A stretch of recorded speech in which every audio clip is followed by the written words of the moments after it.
Welcome back to The Reboot Show. I'm your host, Sally A. Illingworth. I'm excited to be joined today by the Global Chief Information Officer of Box, Ravi Malik, the Head of Technology Services for the APAC region at TAG, Philip Yao, and of course, our resident technology panelist, Luke Stowe. During this discussion, our panelists will unpack how CISOs, CIOs, and CTOs can detect, contain, and remediate against the growing threats of ransomware, malware, and other cybersecurity breaches to their content cloud processes. Importantly, our panelists will unpack how your organization can, one, develop a content security strategy to reduce unauthorized activity and access. Two, securely remove content silos to ensure frictionless security and maintain productivity across teams within your business. And three, implement intelligent content monitoring and logging to manage security risks and protect against cyber attacks. We've got a lot to get through today during this important panel with Box on The Reboot Show. For our audience, please use the Q&A box below to submit your questions to our panelists. So Ravi, to kick off, it'd be great to hear from you. You have extensive experience dealing with technology in enterprise environments, and importantly, you have global perspectives on the importance of IT governance frameworks. So when we think about content and the role of content in a digital-first world, where does a technology executive even start when it comes to considering the role of technology across their business? Thanks, Sally. Thank you for the intro and extensive experience. Okay, it's probably reflected in the gray that I have and lack of hair. Yeah, great question, great start. I think first and foremost, of an executive sitting down and really starting to think about content. So checkbox number one, right? So it is strategic. It is something that they need to think about, and they need to think about the same way that they would a data strategy, right? If you have a data strategy, then you need to have a content strategy.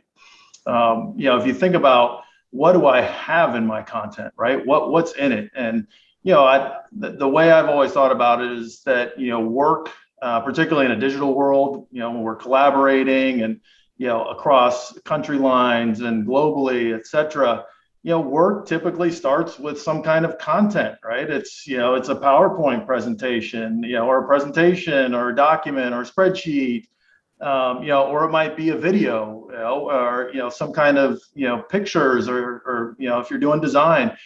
Work seems to start with content in some way, right? And so you start to think about that and you extrapolate it and you go, okay, well, man, that must mean a lot of my, innovation and new ideas and thoughts are in my content, right? You start to understand the importance of it, right? So, if you look back maybe 10, 15 years ago, people really started to understand the value of data, right? And the data and how they can unlock insights and, drive a more personal and frictionless customer experience, right? It was all data and analytics, right? Big data, big data, big data. Like what, are you getting at your data? Are you using your data the right way? I think the next wave of that is content. I mean, content is effectively data. It's unstructured data, right? But there is a lot of important information in that content and a lot of insight you can gain from it, how your teams are working together, what's important, what are they focused on? So if we start to elevate content to that strategic level, right? And you think about, how do I manage content? How do I secure content? How do I unlock value of my content and enable people more, drive more productivity? I think that's the first step to start thinking about and understanding and inventory, right? Where do I have content? I think a lot of times execs, will find that they've got content in silos, right? I've got content all over the place on people's machines, in different applications. And so, similar to data, don't view data as a byproduct of an application. View data as what's core and strategic to your enterprise. Same thing with content. Don't view content as a byproduct of activity. View content as the start of it, as the center of it. And so do you think, Ravi, just quickly, that we're, particularly at an executive level, we're trying to play catch up in terms of securing content, much like we had with data, where all of a sudden we were processing and producing so much data. And then everyone's like, oh no, we need a data strategy. We need to figure out how we're protecting this. Is the same thing happening with content as we've digitized so many facets of business? Absolutely. That's spot on, Sally. Like the same thing is happening, right? We have to have a strategy for our content. The keys to the kingdom are often in the content. right? If you think about M&A, right? So exchanging of information and, what's in spreadsheets and financials and, product presentations and new ideas, right? That's all locked in content. And you think about what the bad actors, and the folks that are, trying to get in and take advantage of that information. That's kind of what they're looking for, right? They're looking for that content, something I can monetize, that is of value that I can either hold hostage, right? Or, I can leverage in some other way, right? Whether it's customer information, billing, POs, purchasing and invoices being paid. I mean, all of that sits in content in the PDF doc or some kind of doc, right? And that is, again, it's a huge part and core of the enterprise and how most companies work. Yeah, it certainly is. And it's something that we've got to be incredibly mindful of. And Philip, I'm keen to hear from you because I understand that TAG has been working with Box to, in effect, pilot the platform and sort of discover how the capabilities can support your business, given you have teams working remotely across the world and you're often dealing with, one, a lot of content, but two, in many cases, sensitive content that you need to manage effectively. So as a technology executive, where did you start with assessing how the capabilities of Box could address the unique challenges of your business? And how top of mind have security considerations for content been throughout that process for you? Yeah, Sally, good question, sir. I think before I go into that, it's important to know what TAG Worldwide does as a company. We're a leading global creative production and sourcing partner for brands and agencies. So what that means is that for the client, they would have the big idea for the campaign launch. They provide us a brief. We would execute that brief by collaborating with studios around the world, clients and suppliers. We maintain that brand consistency throughout the production process, resulting in the final deliverables to the client, whether it's digital or print. So in terms of challenges on working, we're collaborating on digital content within the studios, account teams, and clients. These could be, large video files for post-production work, or image files, for the design and artwork. And with the traditional on-site service topology, we're restricted to, VPN requirements for security, to access them remotely. And that became more apparent with the pandemic. Many of our staff were starting to work from home and, have access issues, etc. Then there's a continued demand on storage space, as well as security requirements to prevent attacks like ransomware. So in APAC, we started to test some cloud tools in the market, but we came across, various challenges. I think the first one must be security. With us dealing with the client's content, the security aspect is really non-negotiable.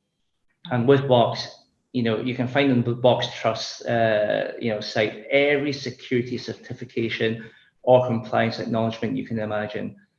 In TAG, we have a very strict cybersecurity team. And on their assessment of Box securities compliance, it passed with flying colors. So that was great. I think secondly, I mentioned earlier, the file storage limitations, we're dealing with large content, large files. And once it exceeds so much in other platforms, the charges would they'll mount up. But with Box, that's not the case. And I think lastly, the accessibility and speed, that's really important for us when we're moving files at a pace. Our kind of purpose is to deliver the final production, speed to market for our clients. So with some tools, it can't be accessed in China, or they're very slow in APAC countries. And that's because the hosting servers are based outside of APAC, in USA, etc. But with Box, the geolocator can be set to closer proximity countries. And that's, the speeds are excellent in that case. I love how you mentioned that security is non-negotiable. I think that's a really good way to put it. Yeah. And the other thing is, it's interesting that you say that the process with the client starts with the brief, because that goes back to what you were saying, Ravi, where every business process starts with content, really, at the end of the day. Now, Luke, I understand you've held executive roles with a large number of businesses, including Telstra, Cathay Pacific Airways, and a range of energy and utilities businesses where security of sensitive data is really quite fundamental to operations of those firms. So how have you seen the role of the CIO change, particularly as content has increasingly been digitized? And how has this changed the demands of a CIO in 2021 and beyond? Yeah, it's a great question, Sally, and an important one for this conversation. Look, I listened to Ravi and Philip, and this really is a modern issue for the modern CIO. Content, as Ravi put it, is just as important as data. It probably didn't have the same, contextualized visibility within organizations that this could cause us risk if we don't manage our content securely. And I think Ravi put that quite well. When you look at global businesses, we're having a global conversation today. Ravi's in the US, Philip's in Hong Kong, we're in Australia. Businesses operate on a global scale majority of the time these days, and particularly in regulatory and compliance factored environments, managing content is really going to be critical moving forward for those organizations.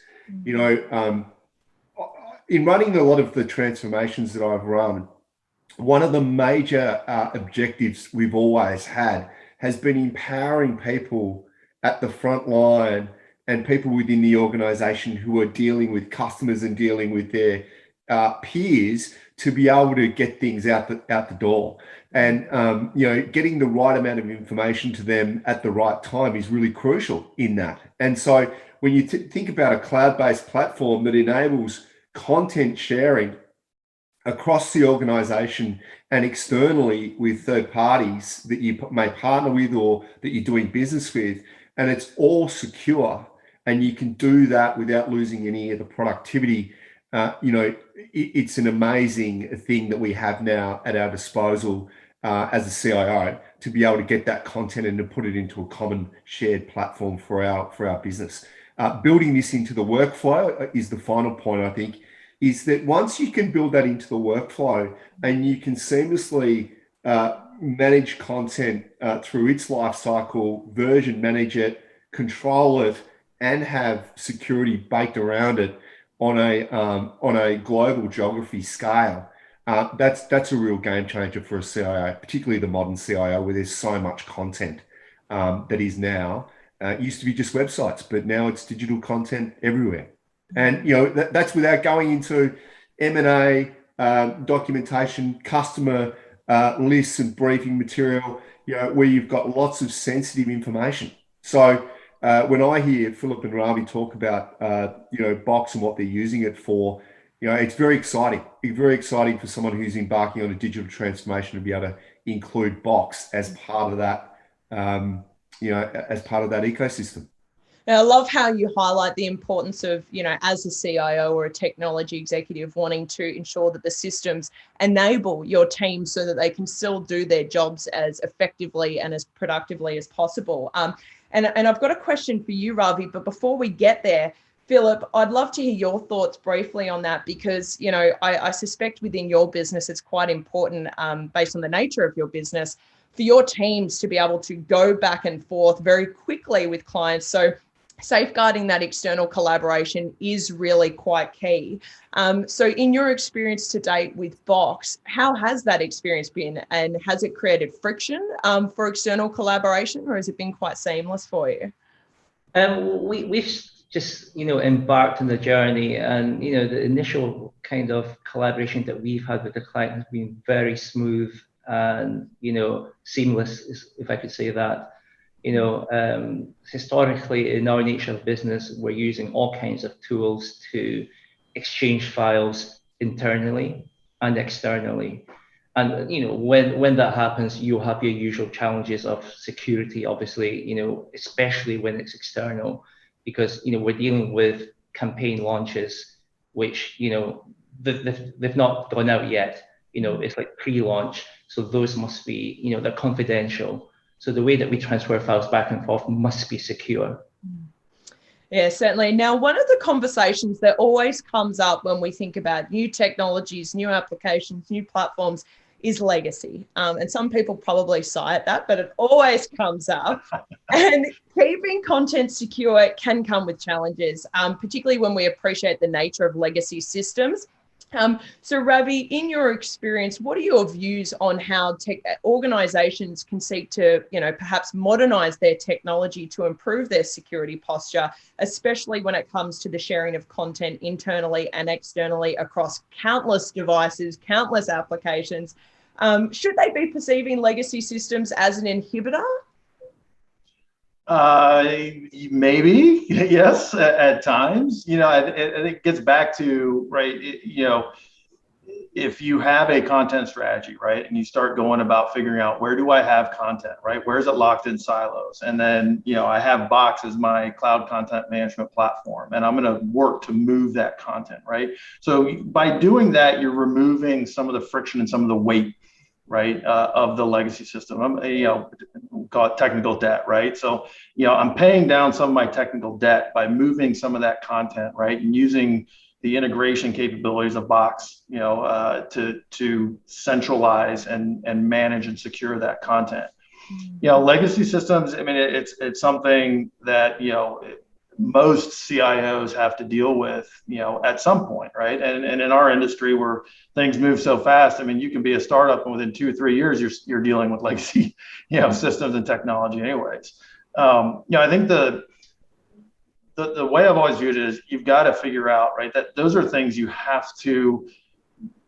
have to be part of your run strategy, right? So you've got, and if you're coming to a situation where you have, a 15-year ERP that hasn't been upgraded ever, or, I have some other, critical applications, that haven't been patched, et cetera. There's always this kind of concept of how do I continue to make those secure? How do I modernize them? How do I integrate with them? And I think you got to start at the core, right? You've got to build in your plan that you're going to modernize, and it's going to be part of it. And the situation a lot of companies, end up getting themselves into is they view those things as sort of, discernible decisions to make. Do I upgrade, right? What's the business value? What business value, what new capabilities am I getting by upgrading my ERP? Well, yeah, okay, that's a good question to have, but also it's like, well, you've invested in this thing. You probably spent a lot of money implementing and continuing to maintain it. Like, why all of a sudden does that become a decision? Yeah. Right? Continue to monitor, right? You've got to upgrade. You got to continue to do that. You got to, work the roadmap to stay current because, and I've experienced this in a number of situations, right? You're going to pay for it one way or the other. And you're either going to pay for it now or you're going to pay for it later. Right. I mean, that's how debt works, right? You're going to accrue interest and, if you pay for it now, you pay less. If you pay for it later, you probably pay more. You see a lot of companies, they'll spend a lot of effort because potentially the business value isn't there for the upgrade or they're worried about the disruption, which, these are certainly valid concerns, but then you spend a ton of money, and layer on these other apps and other things around it, right? I got to segment it. I got to, segment my network. I got to make sure, all my user access and, is super secure. And, I got to manage the privileged access users. And so a lot of this money gets spent on the layers on top when if you broke it down and looked at it, that effort, and the money spent probably fairly similar. Right. And so, I think that's got to be part of the run strategy. Right. And those are difficult conversations a lot of times for CIO to have. Right. Because a lot of times, you do get peppered with those like, well, what's the business value? Oh, there's, okay, you get these new features. Well, I don't really get anything new. Right. And then the discussion around security is really, it's super, super hard. Right. Because your best outcome is nothing happens. Right. Your best outcome for security is you never have anything happen. You don't have a breach. You don't have an issue. No, the data doesn't leak. It's like, so it's like the insurance policy, right? I'm going to spend a bunch of money and you're telling me, okay, my best outcome is nothing happens. Now, I think if you start to flip the conversation around what's the business value of security, right? Like, so, in Tag's case, perfect example, right? I've got confidential campaigns. The business value of security is maintaining the confidentiality of those campaigns. That has real business value, right? And I think you're starting to see, particularly with content, how that conversation is changing, right? There is real business value to making sure you have secured your content, you are in compliance, you are applying, the rules, the governance you need for content, and that does have business value. Yeah, I think you raise a really good challenge, Ravi, that a lot of technology executives experience, which is trying to demonstrate the business value of doing it. But to your point, I think the key takeaway there is you either pay for it now or you pay for it later. And perhaps if you don't pay for it now, you'll be paying for it later in the form of a cybersecurity breach, which is going to cost you likely a lot more money. Yeah. Now, look, just quickly, I'm keen to hear your thoughts because I know, particularly in certain highly regulated industries, say health, for example, often these businesses, one, are dealing with a lot of sensitive information, but two, they tend to be quite slow movers sometimes when it comes to modernizing their technology. And I know at one point in time, you've worked specifically in the health sector dealing with, the migration to electronic medical records. So to Ravi's point around, having the upgrading, if you like, of legacy as a part of your run strategy, which is crucial. What are your views on this, particularly for those slow-moving organizations that perhaps don't have that much technology expertise in-house? They just want to delay it. They don't want to deal with it. They've got too many regulations. What are your views? Well, it comes down to two things, and I think we're discussing those two things today. In that, one is productivity. How do I use the information at hand to make a difference with what I'm doing as an organization or a business? And then two, how do I make sure that that's secure and reliable, and I'm meeting all the regulatory and compliance obligations that I have as an organization, as a business, and doing the right thing. And when you look at those two things, as Ravi's just saying, Box simplifies these things down. So when I've got legacy systems, I might have pieces of content in each of those legacy systems. And for us to operate, we might have to go from one system to another to be able to get at that content and get at the pieces of content that, complete the workflow that I'm working on.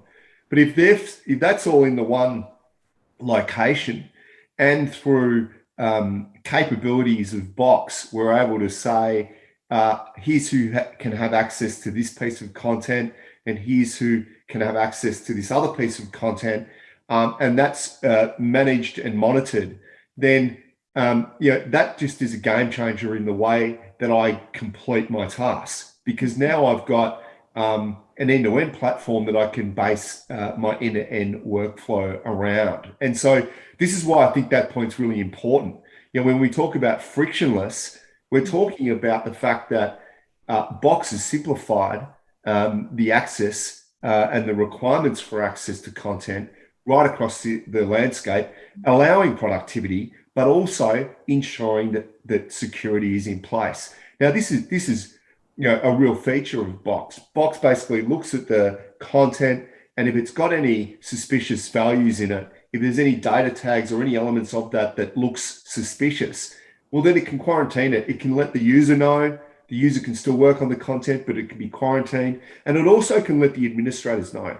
So this is powerful in that, no matter what geography you're working across, no matter how dispersed your business is, some of the organizations we're dealing with have got 500 to 700 hospitals, worldwide.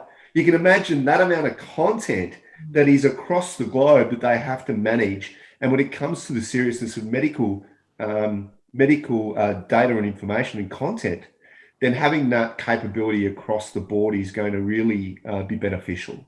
So look, I'm completely a fan of this new technology. I think that this will make organizations who are really wanting to get the best out of those workflows, it'll be a game changer for them.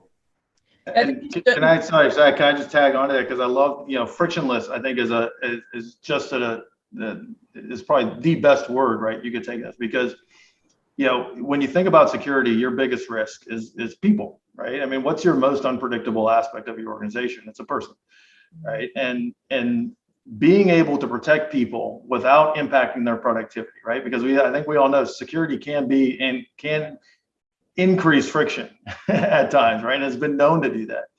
But if you can take a frictionless approach, right? So you're still enabling productivity, but you're protecting people against themselves in the background, right? And not limiting that productivity and not impacting it. Like, I think that's, that's a power of our platform. And the reason why you need to think about platform for content, similar as you would think about, hey, I use CRM to manage my customers, right? I have a Salesforce platform, to manage, my sales activities. I might have a marketing platform, right? I mean, you got to think about it the same way for content. And, Ravi, it's a great point, because, you may even see business operations and, marketing content people even start to like the security people again. Yeah.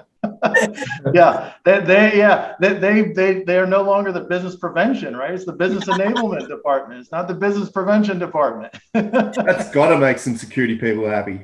Yeah, yeah, definitely.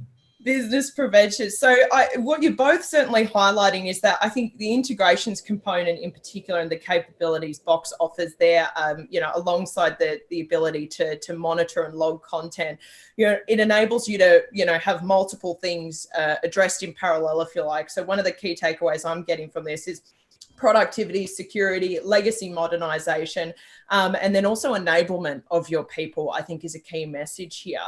And Philip, I'm keen to hear from you. So from a legacy perspective, I understand, and you mentioned some of the challenges earlier, but in your business, there's sort of a handful of legacy elements, if you like, or traditional approaches of the business that have perhaps, raised some challenges or hurdles to overcome for your business. For example, the use of VPNs. You mentioned content storage limits. So if we use Ravi's words for a second and think about, as you've started to pilot Box, how are you now considering Box as a part of your overall run strategy for your business, and in particular, how Box can support TAG, perhaps globally eventually, with overcoming some of the challenges of legacy for your business specifically? Yeah, and funnily enough, our light bulb moment started with us recommending Box to one of our global clients at Australia. It's a global manufacturer of and marketer of prestige skincare, makeup, fragrance, and hair care products. So you can guess who that client is. But they were going to invest in servers, storage, etc., and they had allocated a huge budget for that. But my Australia IT colleague, Lang, he managed to convince them of a Box solution, which resulted in huge savings for them. And with that, they were collaborating with us, TAG, for the campaign work. Now, that ease of implementation, coinciding with the ever-increasing cost on our SharePoint, storage, prospective office move at Sydney at the time, where we had the existing file servers and storage. With that, it means maintenance, license costs, backup tapes, etc. All that, along with the continuous security needs, that made me think of a simpler cloud strategy was required. And in terms of security, what many people forget is that we have to be very responsive to patches, upgrades that combat the latest security threats. And with, a solution like Box, we have the peace of mind. That's all taken care of for us. And that gives us a valuable time back, as those activities are usually done, over the weekends, by IT teams. So although we're embarking on this journey with Box within APAC, I mean, the need is there from the business globally, as we adopt new ways of working from home and the office, utilizing the cloud for collaborating securely so that TAG can deliver at speed to our global clients. So that discussion will be ongoing and, will continue. That's very, very exciting for TAG. And I appreciate you sharing the story about that sort of use case with the client of TAGs. I think that's really quite fascinating. And in particular for Box, that's very, very exciting.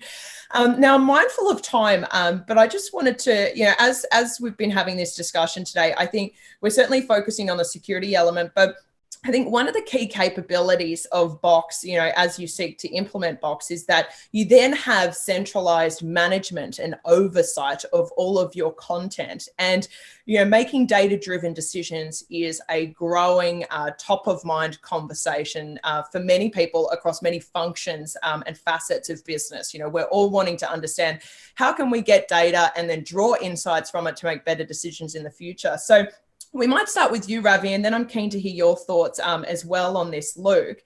So when it comes to consolidating content management and then being able to, in effect, analyze and draw insights from the content activity across your business, I mean, what value does this offer to technology executives, but also business executives when it comes to making future decisions around optimizing their investments, for example, when it comes to deciding where they're going to invest money to support with productivity? I mean, surely there's a lot of benefit that comes from that and centralizing everything to get rid of these content silos. There's an immense amount of business value in that, even if you can't quantify it when you're pulling together the project plan. Yeah. I mean, I think, similar to with data, I think people started to see what data was important to them by virtue of what people were accessing it, how it was being used, how frequently it was being used, the iterations and other kind of, analytics and, data needs that it spawned. I think you can look at content the same way, right? You can go and look at, how many times are people looking at, the latest company strategy, right? Oh, it looks like not many people are interested in that. Well, I wonder why that is. Maybe we need to rethink our strategy. I don't know. But I think you can get insights by what people like, what you make available, and how people work with it and how people interact with it. When I think about kind of where the future of content goes, and we've looked at this and we've played around with this in our platform, and we'll continue to do so. Is that how do you improve collaboration and productivity, right? By providing those insights. You start a project, you start something, and by looking at that content, we can do the analysis and go, oh, hey, that's a new product idea. You should make sure that you invite these 3 people because that's part of the new product introduction process. I think when you start to think about, right, how core content is to the enterprise, and then leveraging a platform to do that, you can start thinking about these. Okay, what kinds of insights can I get on this, right? Looking at marketing campaigns, right? And what's the response internally on a marketing campaign? What's the response externally on a marketing campaign? If you're integrated, your website, what content are our customers accessing most frequently? What are they looking at, right? And that can drive proactive engagement with the customers on certain topics. So I mean, it's data, right? It's like, so you can apply the same kinds of theories and the same kinds of use cases that we've seen evolve in the data segment to content, right? It's just you just got to apply, you apply the same model and the same thinking, and really elevate it from hey, I just need some place to store this, right? I just need to consolidate it, right? I mean, that's okay, that's good, but take it up a level, right? What is, it's data. There's got to be value there, right? There's got to be something that maybe we're missing, maybe we can leverage, because I know there is, for sure. Yeah, and Sally, just listening to Ravi talk through that, I think, and what Philip said in particular, like around, that return on investment that I heard Philip talk about. I mean, I got to tell you, in running the digital transformations that I've been involved in, one of the most difficult parts is explaining to the executive and board why we're making this investment in this type of technology. And if you think about, having a content management system that enables reuse of content across the enterprise, helps your version manage it, the content that you've got, removes that content technical debt or content debt that you're amassing as an organization, just not even knowing where all your content is. Being able to frictionally, don't have any friction in the way that you're working across the organization with that workflow, as I keep saying, and then translating that into a secure platform that protects your content and protects your organization from inappropriate access of that content, warns you against ransomwares and malware. I mean, we are talking about an investment here that is really game changing. And, like in all my experience with technology platforms, this just rockets to the top of the list because it's an easy conversation. It's a really easy conversation. I'm going to help with productivity, but I'm going to do it securely. And I'm going to take away all those costs that Philip quite eloquently put in maintaining all this other capability that I no longer need, because now I don't need the masses of internal websites that people can access to team. I can have that all built into my workflow, and I can manage that content centrally, and I can move it fast between departments. So for me, this is a real return on investment technology choice that's making the decision for you. And I think the ability to draw the insights, and Ravi, I love how you mentioned that, people even reading our business strategy, I think that's just that's a modern, reasonable consideration. I know even in my work, I always wonder, I send all this stuff to, whether it's a client or a colleague, do they even look at it? I want to know if they look at it, or am I sort of, wasting my time, or is there a better way to do this to understand how they're actually consuming that content? So I think that's absolutely game changing, and something to what you've highlighted here, Ravi, and that's threaded throughout this entire conversation. Drawing those sorts of insights from content activity is going to be just as valuable as what we're already doing. Many organizations are doing from a data perspective around other facets of business. Now, mindful of time, but I do want to hear from each of you. What is your biggest takeaway from this discussion, particularly when we put CIOs, CTOs, CISOs front of mind? Philip, can we start with you? Yeah, very interesting question, Sally, today. And, a few keywords kept popping up, like content strategy, collaboration, security, and insights, which is very interesting. One thing that kind of resonates is business value, because for any decision on any, IT products or services, there must be business value. And that was, something that you mentioned, Ravi. For me, for that business value, three things: savings, critical as always. IT is always looking to cut costs and to make savings, and Box, definitely can, help achieve that. Second is compliance. Compliance, is the security aspect is so critical. And when Ravi, you made the kind of reference to insurance, you're paying for something that usually never happens. But with security, it's exactly the same. We have to be, compliant, not for our internal, but also on the client's perspective as well. There are many cases that we cannot use systems without the client's agreement and assessments of what tools we are using. Yeah, so that's really important. And lastly, I think the speed and collaboration, because with the collaboration and the speed of the, with the Box contents, on the cloud and secured contents around that, we can deliver campaigns faster, the final production files and artwork, etc., to the clients at speed. So that's really important. I love that. Savings, compliance, and then speed and collaboration. Yeah. That's brilliant. Luke, let's go to you, and then we'll wrap up with Ravi.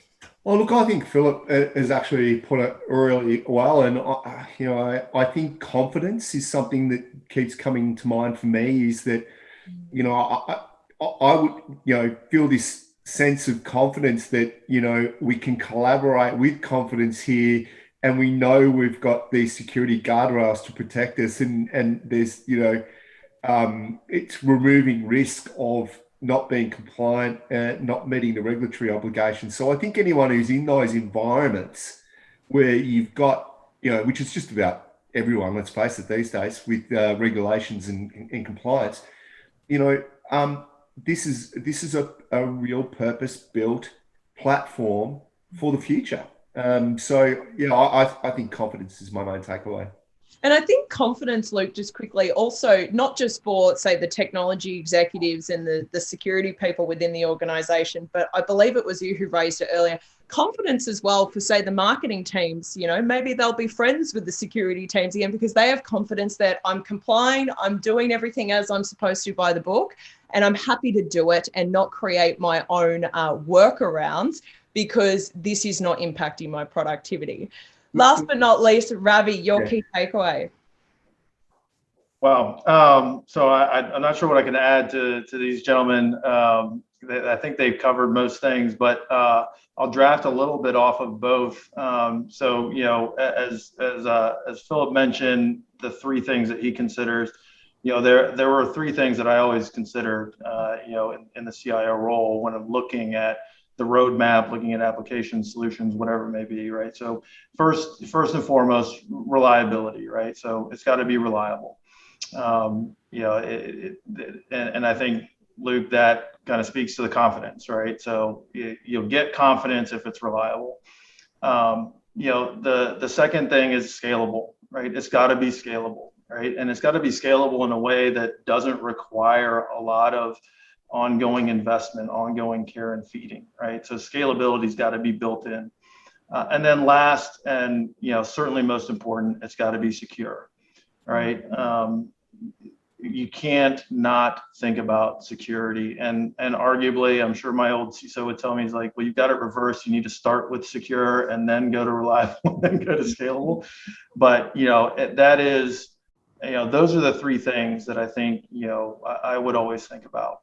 You know, with relevance to Box as a platform, right? You think about those three things, and Box as a platform.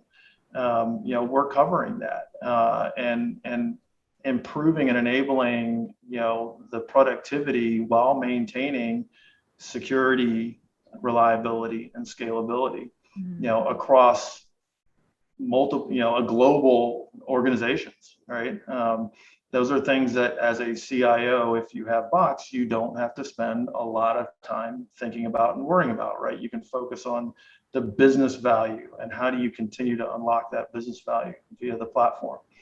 You know, I think lastly, there are two things, you know, I always used to say, you know, digital transformation begins and ends with content, right? And it starts, you know, it starts with the plan, that's content. It ends with, you know, a review, congratulations, certificate, whatever it may be, right? Content to celebrate success. And then the last thing, you know, is a question I'd always ask, that if you didn't have email or you lost email, could you continue to collaborate and work as effectively if you didn't have email? Right? I mean, and that's, you know, when it get back to you know, why a platform for content, right? I think a lot of companies would find if you do that kind of review and you think about content as strategy, you're probably going to find email is probably one of the biggest content platforms that you have. And why is that a problem? You get back to security. The single, you know, the number one avenue for breaches is still email by an order of magnitude. Phishing, spear phishing.